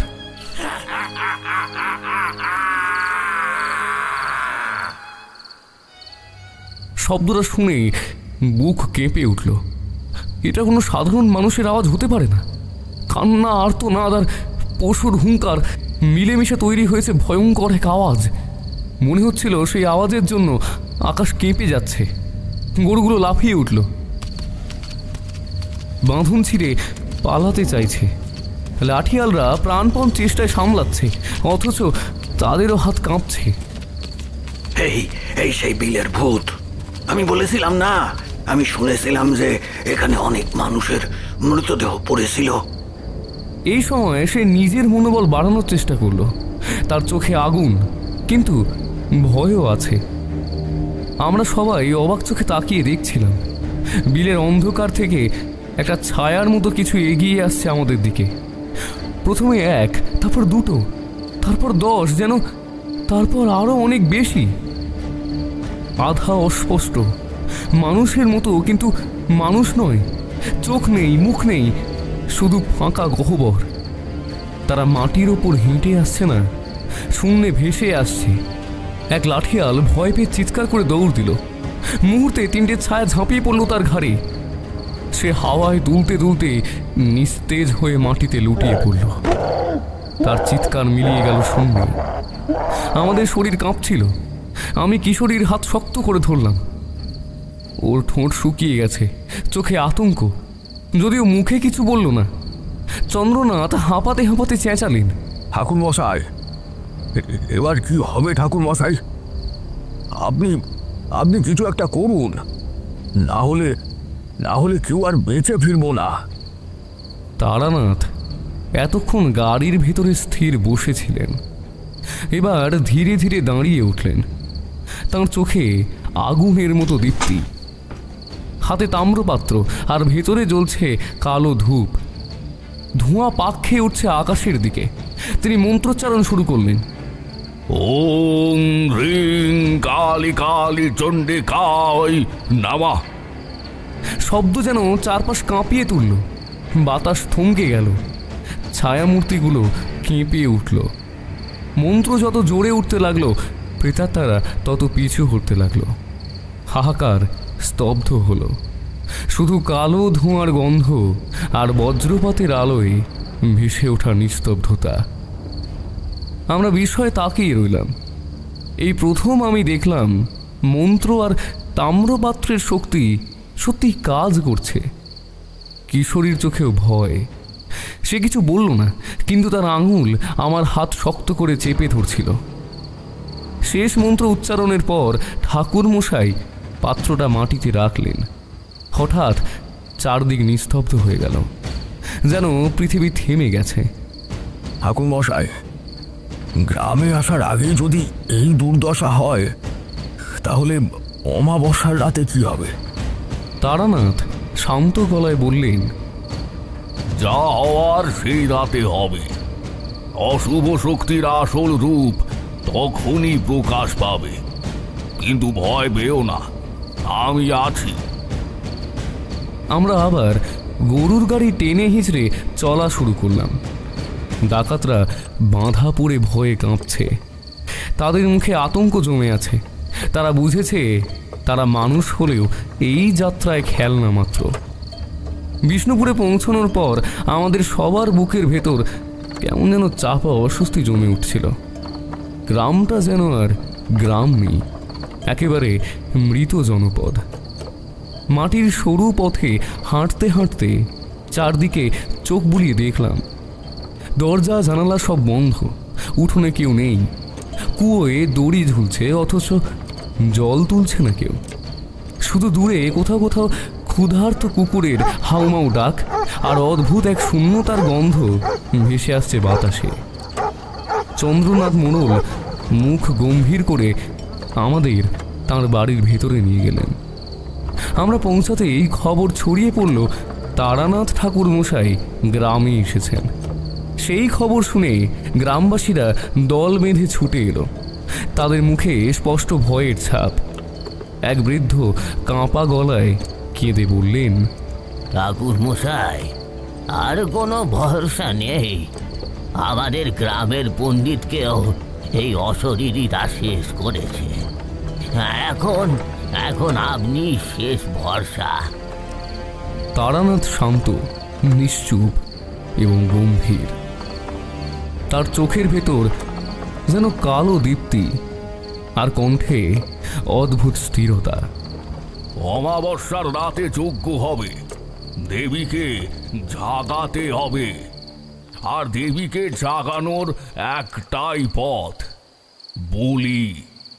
না হলে অস্ত্র সিদ্ধ হবে না। কথা শুনেই গ্রামের মহিলারা শিউরে উঠল। পুরুষদের মুখ ফ্যাকাশে। আমি তো হাঁ করে তাকিয়ে রইলাম। ফিসফিস করে কিশোরীকে বললাম, এই কিসের বলি দেবে? ঠাকুরমশাই আরও স্পষ্টভাবে বলে উঠলেন, যে ডাকাত দলকে ধরে আনা হয়েছে তাদের তো শাস্তি অনিবার্যই। সেই কারণে এই গ্রামকে বাঁচাতে তাদের বলি ও আহুতি দেবেন।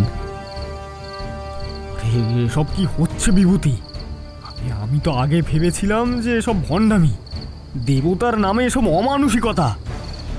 আমাদের চেনাশোনা ঠাকুরমশাই এমনভাবে মানুষের বলি দেবেন? আমি প্রতিবাদ করতে চাইলাম, কিন্তু গলার কোনো স্বর বেরোলো না, কারণ তারানাথের মুখ তখন এত গম্ভীর, এত ভয়ঙ্কর, যেন তিনি মানুষের চেয়ে বড় কিছু। কথাবার্তা চলছিল, ঠিক তখনই একটা খবর এলো কানে। গ্রামে নাকি এক অপরিচিত তান্ত্রিক ঢুকেছে। সে দাবি করছে সেই অশুভ শক্তিকে বশ করবে। গ্রামবাসীরা অস্থির হয়ে উঠল।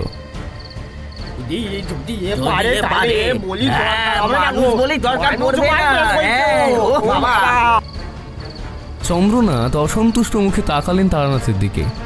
ঠাকুরমশাই হালকা হেসে বললেন, অপেক্ষা করো, সময় উত্তর দেবে। সেই রাতেই সে আগন্তুক তান্ত্রিক গেল কালা সাহেবের বিলের ধারে।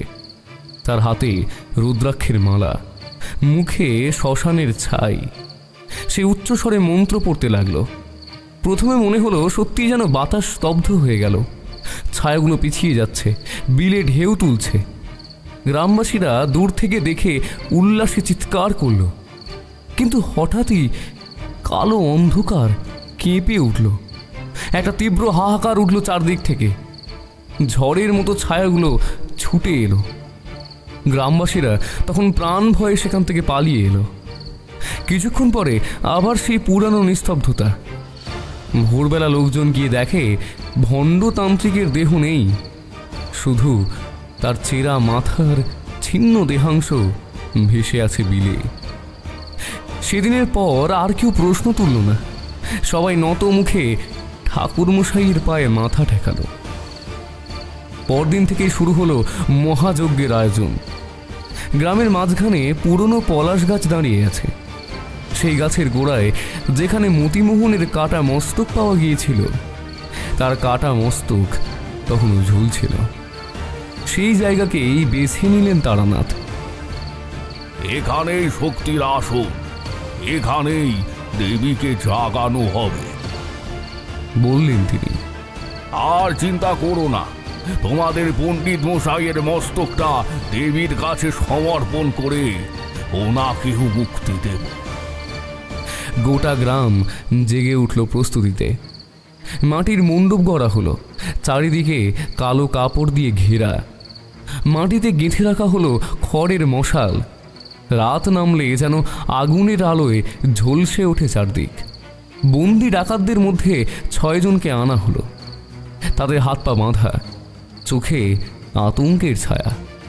তারানাথ গম্ভীর কণ্ঠে বললেন, 2 জনকে রাখা হবে প্রলোভন হিসেবে, অশরীরীকে টানতে। 3 জনের বলি হবে দেবীকে সন্তুষ্ট করতে, আর 1 জনের প্রাণ প্রতিষ্ঠিত হবে অস্ত্রে। গ্রামবাসীরা স্তব্ধ হয়ে শুনল, কেউ প্রতিবাদ করল না। তারা জানত অমাবস্যার রাতে যদি প্রতিরোধ না হয় তাহলে গোটা গ্রাম ধ্বংস হবে। অমাবস্যার রাত আগত। বলি দেওয়ার জন্য এগিয়ে এলো গ্রামের কামার বিশু। তার হাতে গড়া হাল, কুঠার, লোহার দা। কিন্তু এ রাতে তার হাতেই পড়বে বলির কাজ। বিশুর মুখে ভয়, ঘামের ফোঁটা গড়িয়ে পড়ছে কপাল বেয়ে। সে কাঁপা কণ্ঠে বলল, ঠাকুরমশাই, আমি কি এই কাজের যোগ্য? তারানাথ তার দিকে কঠিন চোখে তাকালেন। তুই দেবীর সেবক মাত্র, তোর হাতে হবে কর্ম, কিন্তু শক্তি আসবে দেবীর কাছ থেকে। আমি তখন অসহায়ভাবে সবকিছু দেখছিলাম। আমার বুকের ভেতর কেমন যেন ভয় ধকধক করছে।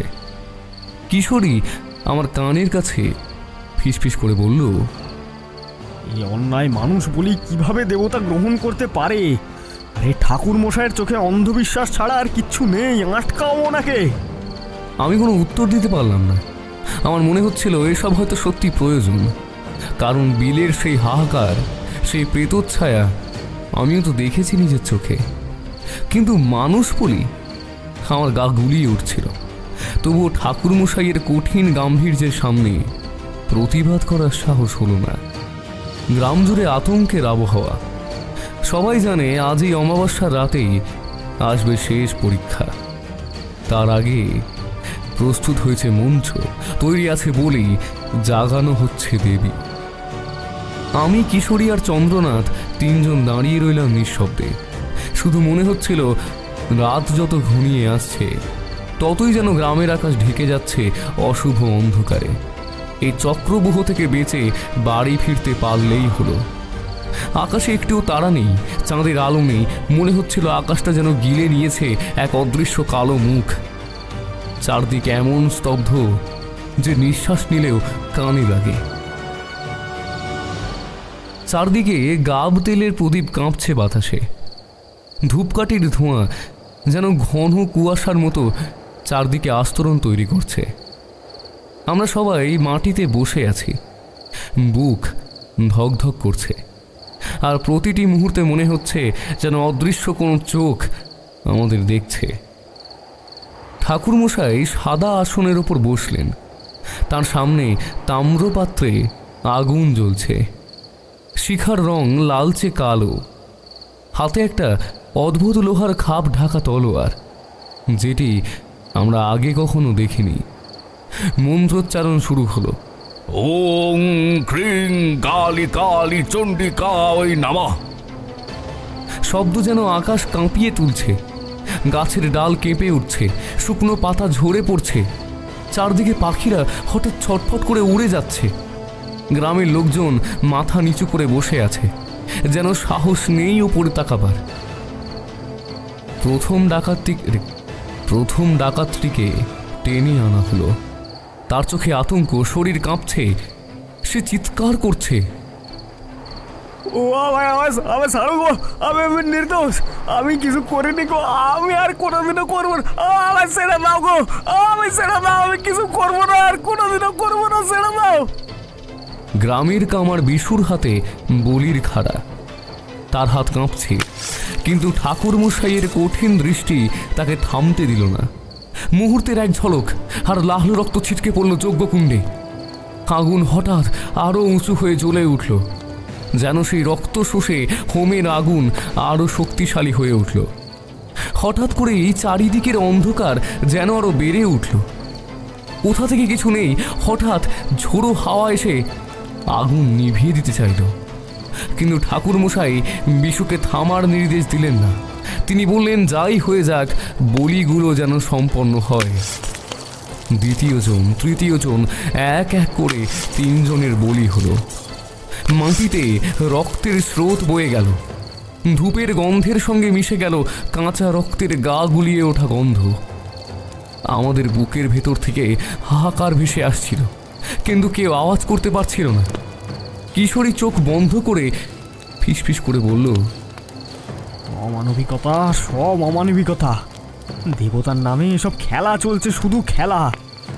আমি শুধু ভাবতাম ঠাকুরমশাই নিজের জীবনের গল্প বলতেন বানিয়ে বানিয়ে, কিন্তু আমি জানতাম না উনি এমন অমানবিক, উনি এমন পাষণ্ড। আমি আগে জানলে আসতামও না। আমি কিশোরীর হাত শক্ত করে ধরে রইলাম। চোখের সামনে যে দৃশ্য ঘটছে তাতে বিশ্বাস করতে পারছিলাম না। হঠাৎ বাতাসে এক অদ্ভুত গন্ধ ছড়িয়ে পড়ল। মনে হচ্ছিল পচা ফুলের গন্ধ, আবার কোথাও আগর ধূপের গাঢ় গন্ধ মিশে আছে।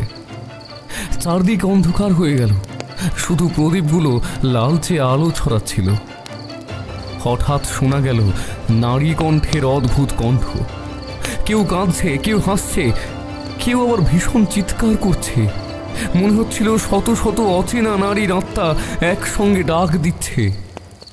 ঠাকুর মশাই ধীরে ধীরে উঠে দাঁড়ালেন, খাপ থেকে বের করে আনলেন তলোয়ার।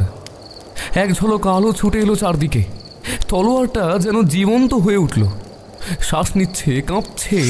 দেবী এসেছেন, তারানাথ ঘোষণা করলেন। তার চোখে তখন অদ্ভুত আগুনের দ্যুতি, ঠোঁটে রহস্যময় হাসি। গ্রামের সবাই একসঙ্গে কেঁপে উঠল। শেষ ডাকাতটিকে টেনে আনা হলো। তার রক্তে অস্ত্রে প্রাণ প্রতিষ্ঠা হবে। ঠাকুরমশাই নিমেষের মধ্যেই তলোয়ারটা এফোর ওফোর করে দিল ডাকাতটার পেটে। যেই মুহূর্তে তার রক্ত পড়ল তলোয়ারে, অস্ত্রটা কেঁপে উঠল। এক ঝলক লাল আলো ছড়িয়ে গেল চারদিকে, যেন বজ্রপাত হলো। ঠাকুরমশাই উন্মত্ত কণ্ঠে চিৎকার করলেন, এবার কালা সাহেবের বিলের দানবকে ডেকে আনো। বাকি দুজন ডাকাতকে টেনে নিয়ে যাওয়া হলো মণ্ডপ থেকে দূরে। তারা প্রাণপণে চিৎকার করছে, দয়া চাইছে, প্রাণ ভিক্ষা করছে, কিন্তু তাদের চিৎকার রাতের বাতাসে মিলিয়ে গেল। ছেড়ে দিন আমাকে, বাবু বাবু ছেড়ে দিন, ঠাকুরমশাই ছেড়ে দিন আমাকে, আমরা কিছু করবো না, আর কোনোদিন ডাকাতি করবো না। ঠাকুরমশাই ছেড়ে দিন, ঠাকুরমশাই আর কোনোদিন ডাকাতি করবো না, ঠাকুরমশাই ছেড়ে দিন। হঠাৎ চারদিক কেঁপে উঠল, মাটি যেন ফেটে উঠছে নিচ থেকে। প্রদীপগুলো একসঙ্গে দপ করে নিভে গেল, শুধু যজ্ঞকুণ্ডের আগুন জ্বলছে। দূরে কালা সাহেবের বিল থেকে ভয়ঙ্কর গর্জন শোনা গেল।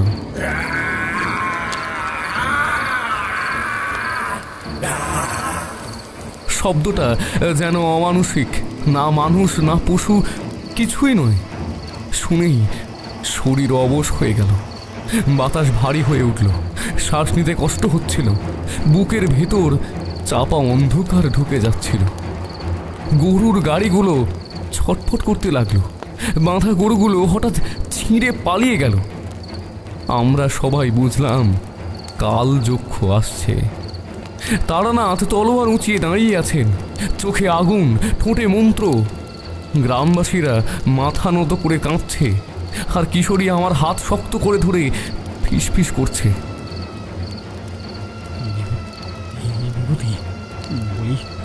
আজ রাতেই সব শেষ হবে, দেখবে কয়েক গ্রাম বাঁচবে, না হয় সবাই ধ্বংস হয়ে যাবে। আর তখনই দূর থেকে দেখা গেল কালো জলের উপর ভেসে উঠছে অস্পষ্ট ছায়া। শত শত প্রেত দেখা যাচ্ছে, আর তাদের মাঝখানে এক বিশাল আকার দানব, যার চোখ দুটো জ্বলছে অগ্নিশিখার মতো। অমাবস্যার রাত রক্ত আর অন্ধকারে ভরে উঠল। কাল যক্ষকে সেখান থেকে টেনে আনার জন্য দুটো ডাকাতকে আধমরা করে চারা হিসেবে ব্যবহার করা হয়েছিল। এখন সবার সামনে দেখা দিয়েছে সেই অশরীরী। অমাবস্যার রাত আরও ঘনীভূত হচ্ছে। আকাশে নেই চাঁদ, নেই তারা, শুধুই কালো মেঘের পুরু স্তর যেন পৃথিবীকে গিলে নিয়েছে। চারিদিকে ধূপের ধোঁয়া, রক্তের কটু গন্ধ আর মাটির ভেজা শীতলতা। আমরা সবাই মণ্ডপে বসে আছি, অথচ বুক ধুকপুক করছে। প্রতিটি শ্বাস যেন শেষ শ্বাস। কালযক্ষকে দূর থেকে ধোঁয়ার অবয়ব মনে হলেও কাছাকাছি আসতে দেখা গেল তার শরীর আধা স্বচ্ছ, অথচ তার ভেতর দিয়ে দেখা যায় হাড়গোড়ের ভাঙাচোরা কাঠামো। দাঁতগুলো ধারালো, লম্বা। মুখ খুলতেই মনে হচ্ছিল অন্ধকারই গিলে ফেলছে। আর তার চারপাশে শত শত ক্ষুদ্র ছায়ামূর্তি, কালো হাহাকাররত ক্ষুধার্ত প্রেতেরা। তাদের চোখও জ্বলছে নীল আগুনের মতো। গ্রাম কেঁপে উঠল, মহিলারা হাউমাউ করে কাঁদতে লাগলো, পুরুষেরা ভয়ে মাটিতে লুটিয়ে প্রণাম করল, কেউ কেউ অজ্ঞান হয়ে গেল। তারানাথ সবার সামনে ঢাল হয়ে দাঁড়ালেন, হাতে রক্তে সিদ্ধ তলোয়ার, যার ধারে তখন লাল আলোর শিখা খেলা করছে। ধূপের ধোঁয়া তার চারপাশে ঘুরতে ঘুরতে যেন আলোর বৃত্ত তৈরি করল। তার গলা বজ্রধ্বনির মতো কাঁপল। দেবীর আশীর্বাদ আছে আমার সঙ্গে। আজ অভিশপ্ত প্রেতাত্মা তুই ধ্বংস হবি। দানব গর্জে উঠল।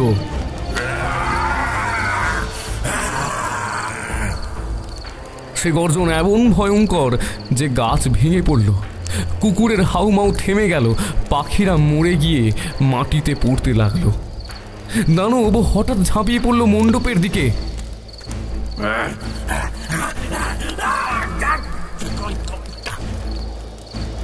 তারানাথ চোখ বন্ধ করে মন্ত্রোচ্চারণ শুরু করলেন। তলোয়ার থেকে বেরিয়ে এলো লাল আগুনের শিখা। বজ্রপাতের মতো কাঁপতে লাগলো আকাশ। প্রথম আঘাতেই 3টে প্রেত ধোঁয়ার মতো ছাই হয়ে গেল। গ্রামবাসীরা বিস্ময়ে চিৎকার করে উঠল, কিন্তু দানব থামল না। তার লম্বা ছায়া হাত হঠাৎ এগিয়ে এসে একজন লাঠিয়ালকে ধরে নিল, আর মুহূর্তের মধ্যে টেনে নিল অন্ধকারে। শুধু একবার তার চিৎকার, তারপর নিস্তব্ধতা। আমাদের শরীর হিম হয়ে গেল। আমি আর কিশোরী আঁকড়ে ধরলাম একে অপরকে। কিশোরীর ঠোঁট কাঁপছিল। সে ফিসফিস করে বলল, হ্যাঁ বিভূতি, আমি ভুল ছিলাম। এসব সত্যি আছে। এ দানব যে দেখি সত্যি। আমার মুখ শুকিয়ে গিয়েছিল। কোনো উত্তর দেওয়ার মতো শক্তি ছিল না। শুধু চোখের সামনে দেখছিলাম একটা অমানসিক যুদ্ধ শুরু চলছে। ঠাকুরমশাই এবার উন্মত্ত হয়ে উঠলেন। তার মন্ত্রোচ্চারণে আকাশ কেঁপে উঠল, মাটি ফেটে উঠল। তিনি দানবের দিকে ঝাঁপিয়ে পড়লেন। তলোয়ারের আঘাতে দানবের বুক ফেটে গেল, আর ভেতর থেকে বেরিয়ে এলো লাল আগুনের ঝলক। দানব গর্জন করে উঠল, মানুষ মানুষ আমাকে থামাতে পারবি না। আমি শতাব্দীর অভিশাপ। তোর দেবীও আমাকে বশ করতে পারবে না। ঠাকুরমশাইয়ের চোখ তখন রক্ত লাল। তিনি চিৎকার করে উঠলেন, ওম হ্রিং ক্রিং কালী কালী মহাকালী দেবী চামুণ্ডাই নমঃ। তলোয়ারে বজ্রপাত নেমে এলো। আকাশ বিদ্যুতের ঝলকানিতে ভরে গেল, আর মাটিতে আগুন লেগে উঠল। দানব ছায়ার মতো হাত বাড়িয়ে আরেকজনকে টেনে নিল অন্ধকারে, কিন্তু তারানাথ পিছপা হলেন না। তিনি সোজা দানবের বুকে তলোয়ার গেঁথে দিলেন।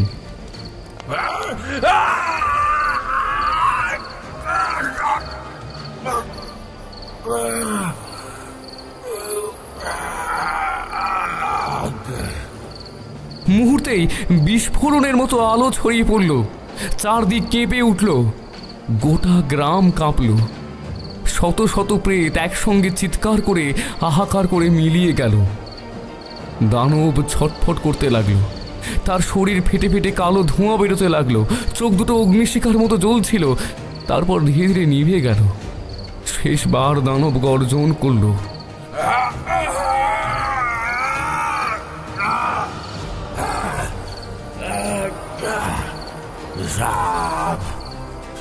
শেষ হয়নি, হয়নি, অভিশাপ ফিরবে।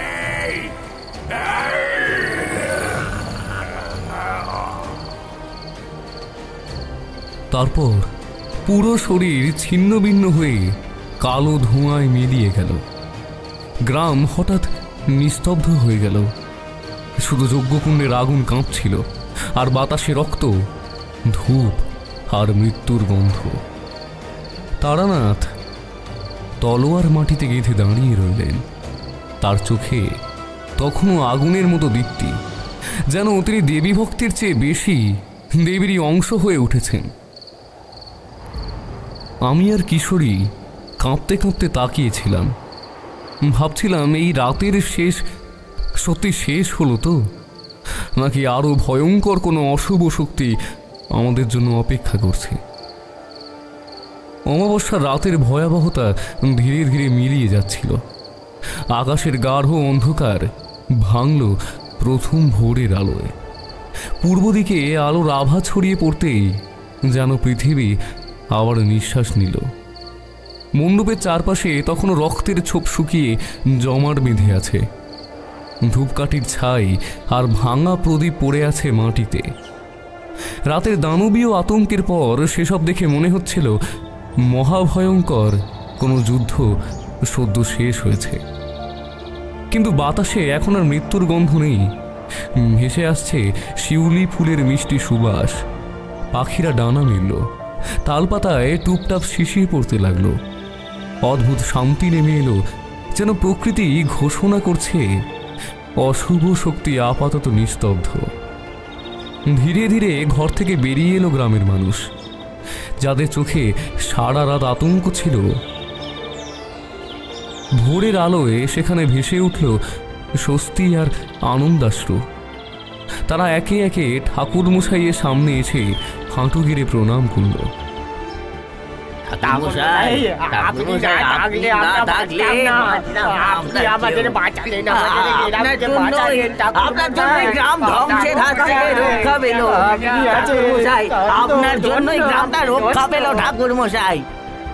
চন্দ্রনাথ মোড়ল সামনে এগিয়ে এসে প্রায় কেঁদে ফেললেন। তিনি হাত জোর করে বললেন, আপনার কাছে নতুন জীবন পেলাম ঠাকুর মশাই। শুধু আমি নই, আমার আগামী প্রজন্ম আপনাকে মনে রাখবে। এই গ্রাম চিরকাল আপনার ঋণী হয়ে রইল। কিন্তু ঠাকুর মশাই ছিলেন অন্যরকম। তার চোখে তখন কোনো গর্ব নেই, আনন্দ নেই, নেই কোনো জয়ধ্বনির ছাপ। তিনি রক্তে ভেজা তলোয়ার মাটিতে গেঁথে রাখলেন। দীর্ঘশ্বাস ফেলে বললেন, দেবীর শক্তি এখন নিস্তব্ধ, কাজ শেষ হয়েছে। কিন্তু মনে রেখো, অপদেবতা কোনোদিন মরে না। ওরা কেবল বশীভূত হয়, আবার সুযোগ পেলে জেগে উঠতে পারে। মানুষের লোভ, অহংকার আর অন্যায়ের আগুনেই তাদের পুনর্জন্ম ঘটে। গ্রামবাসীরা নিশ্চুপ হয়ে গেল। কারো গলা দিয়ে শব্দ বেরোল না। কিশোরী ধীরে ধীরে আমার কানে বলল, না বিভূতি, আমি সত্যি ভুল ছিলাম। আগে শুধু ভেবেছিলাম যে সব গুজব, মানুষের কল্পনা। কিন্তু এখন বুঝলাম এই পৃথিবীতে এমন অনেক কিছু আছে যেগুলো চোখে পড়ে না, চোখের আড়ালে লুকিয়ে থাকে। কিন্তু এমন অনেক কিছু আছে যেগুলো যুক্তি দিয়ে নয়, বিশ্বাস করে চলাই ভালো। আমি কোনো উত্তর দিলাম না, কারণ আমি তখনও তাকিয়েছিলাম ঠাকুর মশাইয়ের চোখে। সেখানে কেমন যেন এক গভীর রহস্য, যা মানুষের সাধ্য নয় বুঝে ওঠা। তার দৃষ্টি তখনও দূরে কোথাও, যেন তিনি এমন কিছু দেখছেন যা আমরা কেউই দেখতে পাচ্ছি না।